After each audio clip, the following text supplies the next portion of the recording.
seen it, I was like, man, wow. When you're defined by a belt or a position, you know, you set yourself up pretty much for failure because everybody knows you're not going to be the champion forever. Right. Eventually, you're going to have to retire, or you're going to lose. I mean, so it's going to happen. And I think the good thing about it, she could talk about it. Right. But I think she put too much onus on herself. I didn't define her as the champion of UFC. I mean, she was a champion, but she wasn't the champion. She was the champion of a weight division. So, I mean, she was probably the most marketable person in the UFC at that time, and probably still is. Mm-hmm. So I don't understand where she would get off, like if she thought her self-value or self-worth was nothing. Right. When you still have all these movie deals and people still want you to do commercials and want you to endorse their product.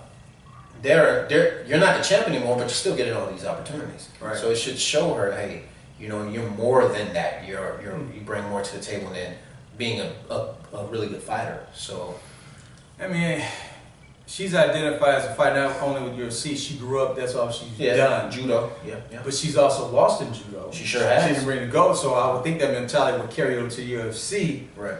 But you know, she got built up as the most dominant figure, and I think some of that kind of got to her head because it's only natural that it does. It did. But before I go on, I'm bringing in Robert Velez. We call him V.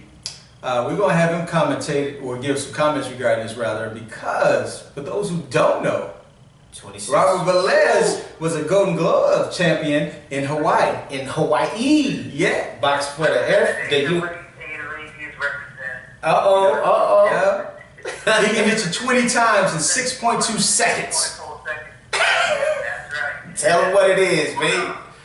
Yeah, but Ronda Rousey, as a fighter, me personally, kind of like when Tyson was coming up, I actually didn't like Ronda Rousey because I like the underdog, and she too much. I could see was feeding into her own height, and just as Rodney alluded to, as athletes, we've all been athletes, and you know, big, high competitive arena, maybe not that big, but she started buying her own height. That was the problem, Right.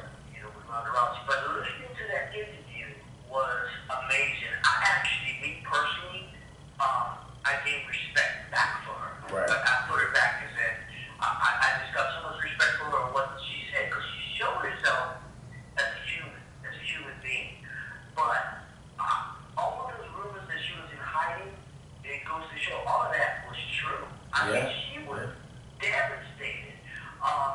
But I think it's exactly what you guys said that was alluding to, that she started listening to her own hype. You know, when she was doing judo, when you're doing martial arts, when you're doing amateur boxing, as I did coming up, it's all about discipline and being humble. So that discipline of judo did not carry over when it was in the UFC because she wanted to, the skill did, but not the discipline. I'm talking the mental discipline of judo, martial arts. Because she started believing her hype, talking, yelling, you know, and as far as the hype of UFC, we all get that in a fight game and professional sports and boxing. However, you lose yourself. Yeah. She lost herself in the hype. And like, man, to hear her say those words that she felt that she was nothing, wow. Yeah, I wish that on nobody. That's a very dark place to be, and that's the way she took it, unfortunately.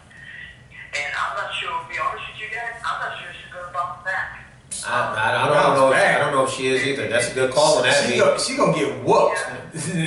She's fighting the same girl. She's going to whoop her.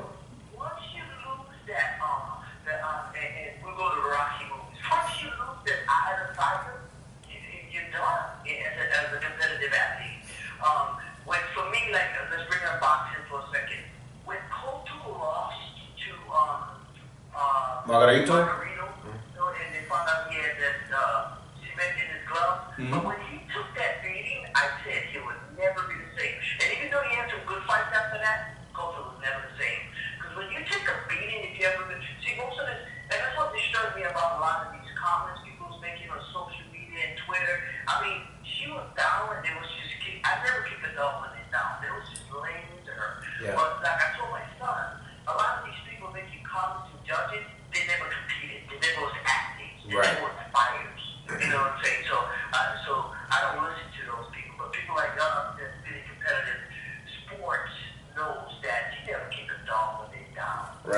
Yeah, they took every opportunity to do so. Yeah, and they it's tried not to only bury when you're down, it's that the way that she came across was more of the opportunity to kick her down versus her skill set.